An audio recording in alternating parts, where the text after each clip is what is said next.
E aí, meus amigos, tudo bem com vocês? Eu espero que sim. Vamos iniciar a nossa última aula de química, aonde falaremos sobre separação de misturas, tanto de homogênea como de heterogênea, e falaremos sobre a nossa revisão. Tudo em um vídeo só. Então, para o nosso vídeo não ficar tão longo, tão fadônico, vamos começar aqui a falar sobre separações de mistura, certo? Então tem as separações de misturas. Já vimos misturas homogêneas e heterogêneas. Quando ocorre essa mistura, nós conseguimos separá-las, tá, pessoal? Separamos com quem? Com alguns tipos de separação. Eu tenho as homogêneas, separações homogêneas, e tenho as separações heterogêneas. Então vamos lá. Separação homogênea. Eu tenho a destilação simples, tenho a destilação fracionada e tenho a vaporização. Beleza? O que é a destilação? Destilação serve para separar duas substâncias, aonde eu vou trabalhar com o auxílio da temperatura. Coloquei de exemplo aí água e sal. Como é que eu vou fazer para separar a água e sal? Vou usar a destilação simples, o que eu vou esquentar a água. Quando a água chegar na temperatura de 100 graus Celsius, ela vai o quê? Ela vai evaporar, ela vai virar vapor, a água vai sair e no meu recipiente vai ficar apenas quem? Apenas o sal. Então fiz a separação de misturas de água e sal. Essa se chama destilação simples, porque ela é uma única vez eu consigo fazer a separação. Já a destilação fracionada é por partes, né? Quando eu tenho mais de duas substâncias, exemplo que eu coloquei aí, ó, água, álcool e acetona, tá tudo misturado, elas são homogêneas, eu não consigo distinguir que tem essas três substâncias. Tudo para mim é uma visão só. Então o que é que eu vou fazer? Irei fracionar. Primeiro, esquentarei. Quando chegar aos 100 graus, o que é que vai acontecer? A água vai evaporar. No meu recipiente vai ficar só quem? Álcool e acetona. Depois, aumentarei a temperatura. Quem é que vai sair? A minha acetona. Em meu recipiente vai ficar apenas quem? Apenas o álcool. Então, separei a água, depois o álcool, aí por fim ficou quem? A acetona. Então, eu tive que fazer uma destilação duas vezes, então fiz duas vezes, duas partes, né, em duas partes, por isso que chama fracionada. Fração nada mais é do que em partes, então uma destilação fracionada é uma destilação em partes, tranquilo? Por fim, a vaporização, que é aquela que é com a temperatura ambiente, né, que acontece nas salinas para separar a água do mar, a água do sal. A água vai evaporar e vai ficar apenas quem? Apenas o sal. Tenho agora as separações de misturas heterogêneas, né? Que eu tenho aqui, que são misturas muito familiares, a gente usamos bastante no nosso dia a dia. Eu tenho aqui a filtração, que usamos para coar o café, ou que usamos também a filtração para filtrar a água, né? Antigamente tinha aqueles filtros de barro, né, que você tinha que colocar o filtro nele, ali tirava todas as impurezas da água e você bebia uma água límpida e saudável. Então ali é o filtro, né, uma filtração, tranquilo? Temos também a catação, que usamos bastante no dia a dia quando iremos catar feijão ou catar outros tipos de grãos, né, das suas impurezas, das suas sujeiras. Usamos o método de catação, tranquilo? Agora iremos para peneiração, né? Exemplo, peneirar a areia na preparação de massa de concreto, do cimento, não é isso? Tem uma areia grossa, o servente vai fazer a massa, o cimento, para concreto. Ele tem que fazer o que? Ele tem que peneirar, porque ele tem que tirar a sujeira da areia. Então usamos o que? A peneiração, né? Como iremos fazer um suco de acerola ou de maracujá, temos que fazer o que?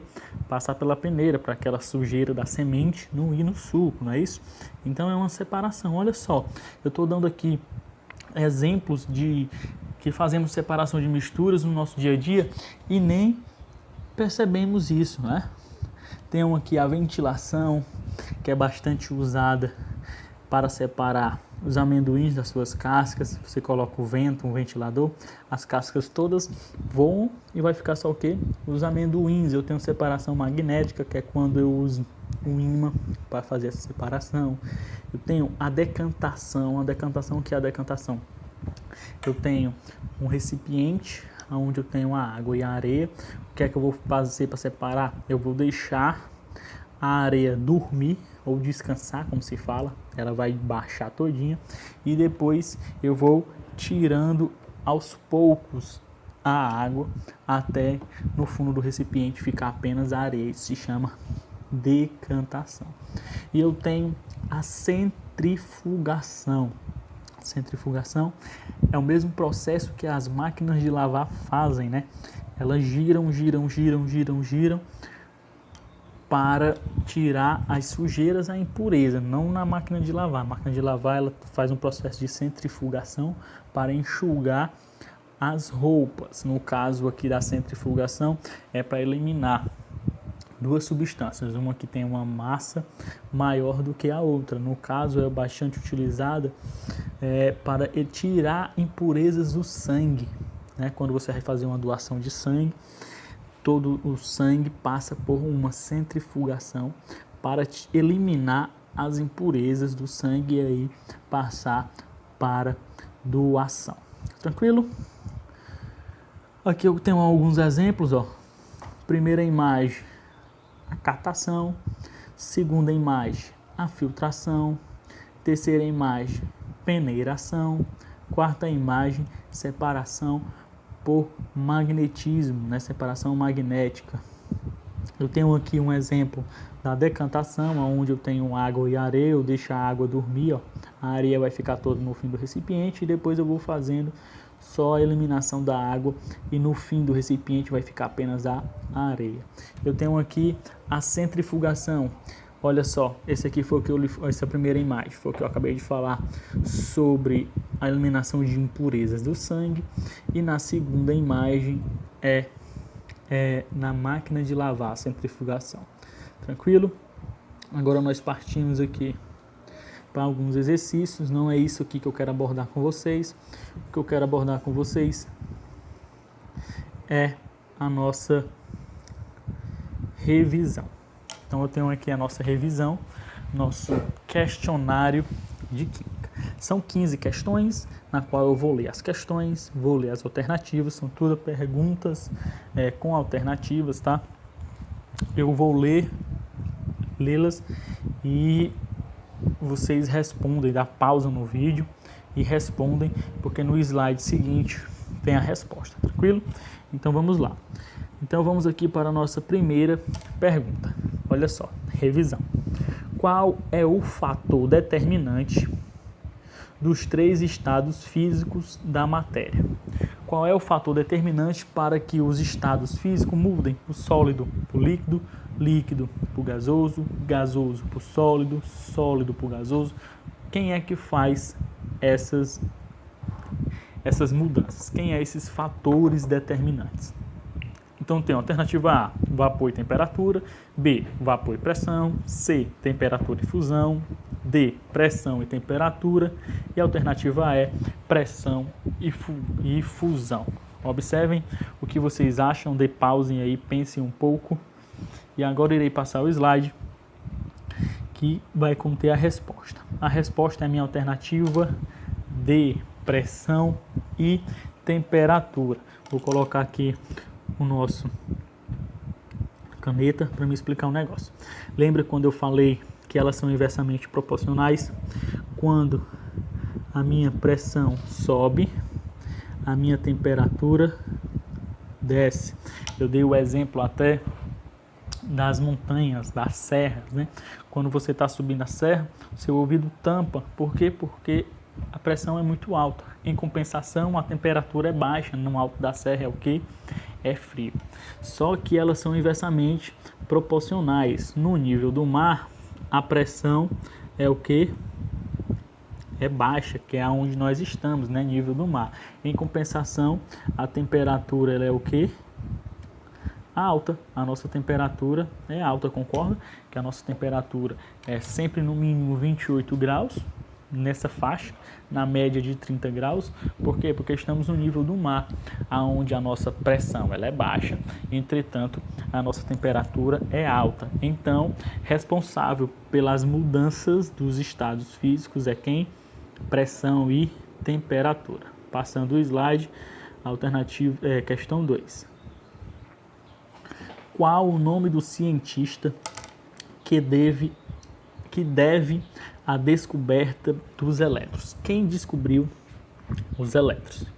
Então tem aqui Demócrito, John Dalton, Joseph Thomson, Ernest Rutherford, Niels Bohr. E aí, quem vocês acham? Vamos ver a resposta. Joseph Thomson. Vamos colocar aqui a nossa caneta. Demócrito, pessoal, ele foi o idealizador do átomo, né?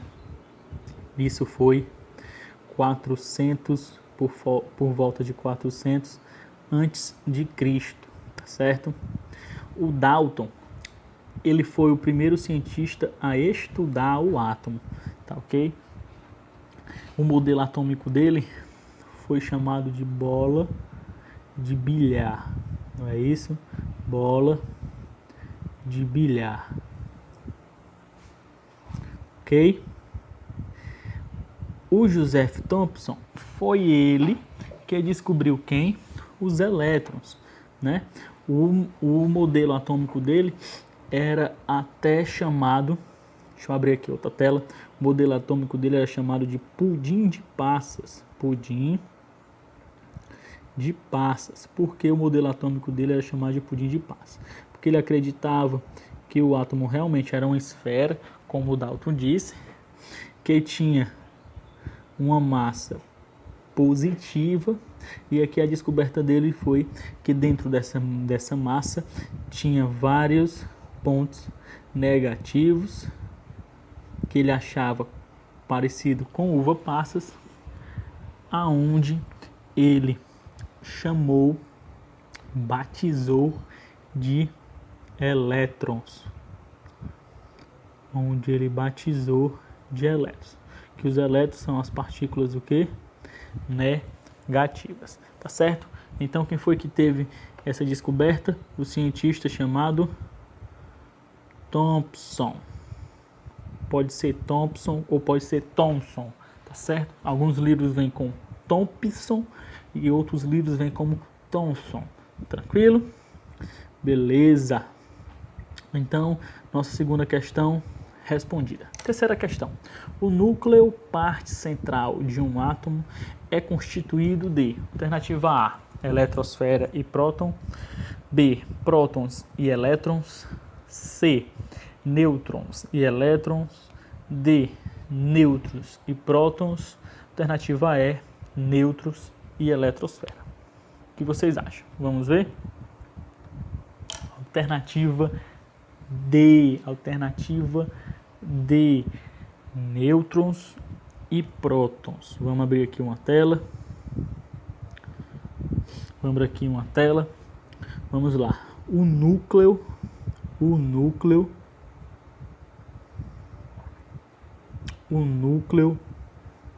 ele é formado por prótons mais os nêutrons, não é isso? O núcleo ele é formado por prótons mais os nêutrons. Vale lembrar que a palavra núcleo significa o que, hein? Que eu falei nas aulas, a palavra núcleo significa região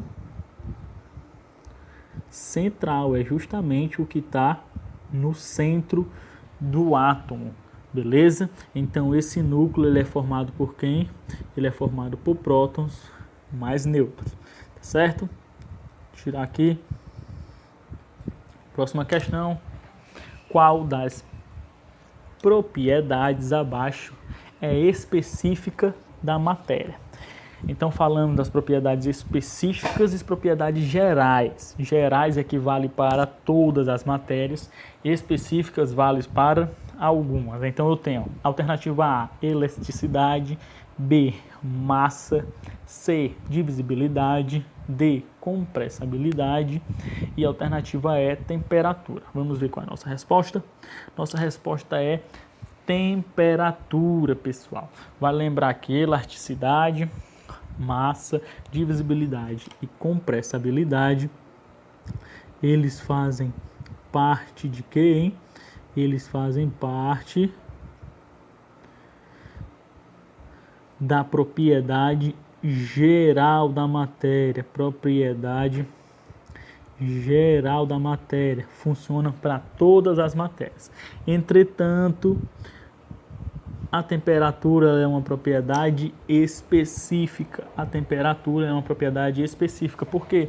Porque não é todas as substâncias que vai absorver calor da mesma intensidade.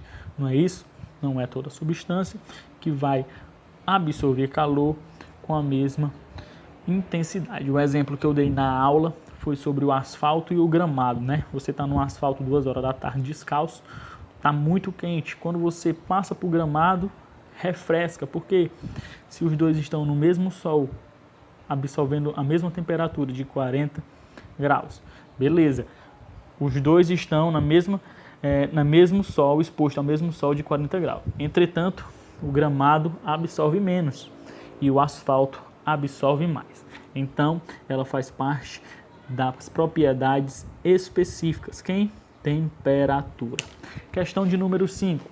Em condições normais, o ponto de ebulição da água é de 80 graus. Podemos afirmar que essa propriedade é uma propriedade específica, genérica, funcional, geral ou organolépticas. Então vamos lá. 80 graus, ebulição da água, beleza. O que é que vocês acham? Genérica a gente já descarta, que não falamos na nossa aula. Funcional não falamos na nossa aula. Organolépticas são aquelas que sabemos pelos nossos sentidos, conhecemos a substância pelos nossos sentidos, só no cheiro, só no paladar, já sabemos qual é a substância. Então aqui nós descartamos organolépticas. Então eu tenho geral e específico. Geral quer dizer que vale para todas as matérias. Então ele já está me dizendo na próprio enunciado, ebulição da água é de 80 graus. Então essa ebulição de 80 graus é específica de quem? Da água, né? Vamos ver se é isso mesmo. Olha só, pessoal. Propriedade específica. Simples, né? Muito fácil. Questão de número 6. Olha só, pessoal. Ligação entre átomos. A camada mais externa de um elemento X possui 3 elétrons, enquanto a camada mais externa de outro elemento Y tem 7 elétrons. Uma provável fórmula de um composto formado por esses elementos eu tenho XY3, X5Y, X3Y, X7Y3 e XY. Vamos fazer essa ligação? Então vamos lá. Vou abrir aqui uma nova tela e pegar as informações. Ele me disse que na última camada do X eu tenho 3 elétrons. Não é isso? A questão me deu essa informação. E na última camada do Y eu tenho 7 elétrons. Ok? Beleza. Então aqui, só de olhar a última camada, nós já sabemos quem é mais forte. Nós sabemos quem é mais fraco, tá? Observa que quem é que está mais próximo de ter 8 elétrons na última camada. Porque um elemento químico, ele é estável. Quando ele tem 8 elétrons, aonde, hein? 8 elétrons na última camada. Não foi isso que estudamos? Na última camada. Então, o átomo, a substância, ele é estável quando ele tem 8 elétrons na última camada. Quem é que está mais próximo de ter 8 elétrons na última camada? O Y, né? Então, ele é mais forte. É ele que vai tomar os elétrons de quem? De X. Vamos ver como é que vai ficar isso? Vamos lá. Deixa eu apagar tudo. Então fica assim, ó. Observa, gente, que o meu X ele tem 3 elétrons. Então o meu Y ele tem 7. Ele vai tomar, vamos aqui, o X ele tem 1, 2, 3 elétrons, ok? Então esse Y ele tem 7. Ele vai tomar para si um elétron. Ele vai tomar para si um elétron. Então ele vai ficar com o quê? Com 8, não é isso? Então ele vai ficar com 8. Só que ele já ficou estável, mas está sobrando quem? Está sobrando 2 elétrons. Então o que é que vai acontecer, pessoal? Eu vou ter que chamar outro Y que vai ter o quê? 7 elétrons na última camada. E esse outro Y vai fazer o quê? Vai pegar, ó, esse elétron aqui do X. Só que o X ainda ficou com 1. Então eu vou ter que chamar o quê, hein? Vou ter que chamar outro Y que vai ter 7 elétrons na última camada, que vai pegar quem? Vai pegar todos os elétrons de X. Então nós concluímos que um X eu precisei de 7 elétrons, não é isso? Então a nossa fórmula agora, nossa nova composição vai ficar dessa maneira aqui, ó. Eu tenho um X para 3Y, concorda? Eu tenho apenas um X para 3Y. Então vai ficar XY3. Vamos ver se a resposta é essa mesmo. Olha só, eu tenho ali XY3. Vamos ver se a resposta é essa mesmo, pessoal. XY3. Vocês entenderam como nós fizemos as ligações dos átomos? Tranquilo, né? Muito fácil. Próxima questão. Questão de número 7. O mercúrio foi responsável pela poluição de alguns rios brasileiros em virtude da nossa utilização no garimpo de ouro. Sua sigla é, a sigla do mercúrio, pessoal, nada mais é do que Hg, né? Para responder essa questão, nós temos que consultar quem? A nossa tabela periódica. Questão de número 8. Marque a alternativa referente a fenômenos químicos. Quem são fenômenos químicos? Vamos ver? Eu tenho aqui produção de plástico a partir do petróleo. Fenômenos químicos são aqueles que alteram a natureza da matéria. Fabricação de coalhada a partir do leite, produção de gasolina a partir do petróleo, prego enferrujado e a queima da gasolina. Próxima questão, propriedades que impressionam os sentidos. Ah, pessoal, organoléptica, não é isso? Muito simples. Associe corretamente as colunas abaixo. Número atômico, número de prótons, eletrosfera, número de massa. Vamos lá relacionar? Olha só, soma dos prótons e dos nêutrons é o número de massa. D. Partícula eletricamente positiva, próton. Região do átomo onde ficam os elétrons, eletrosfera. Número de prótons de um átomo, número atômico. É simples, pessoal, muito simples. Questão de número 11, V para verdadeiro, F para falso. Para um átomo ser considerado eletricamente neutro, é necessário que o número de elétrons seja igual ao de prótons. Verdade, né? Na eletrosfera gira os prótons, partícula eletricamente positiva. É errado, na eletrosfera gira os elétrons. Quem propôs pela primeira vez a estrutura da matéria foi o filósofo grego Demócrito. Verdade. O número de elétrons na última camada não pode passar de 8. Verdade. Então fica V, F, V, V. Ok? Questão de número 12. O número atômico de elemento químico é 19. Seu número de massa é 39. Quantos nêutrons há nesse átomo? Vamos fazer os cálculos. Observa que o meu número atômico, o meu Z, é 19. Tá certo? O meu número de massa é 39. Quanto é o meu nêutron? Sabemos que o A é a mesma coisa do que N mais E, né? Porque o A é o núcleo, o N é o nêutron e o Z é os prótons. Então, se eu tenho 39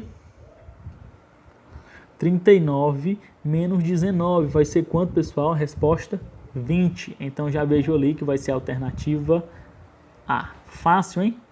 Questão de número 12. Quando uma substância desaparece na massa de outra, manifesta a propriedade chamada solubilidade. É justamente o sorrisal, né, que se desmancha na água, ou então a vitamina C, que é efervescente, que se desmancha na água, solubilidade. O que é solidificação? Solidificação, as mudanças dos estados, é o estado gasoso, é o estado sólido mudando para o estado, é o estado líquido mudando para o estado sólido. A alternativa é mudança do estado líquido para o estado sólido.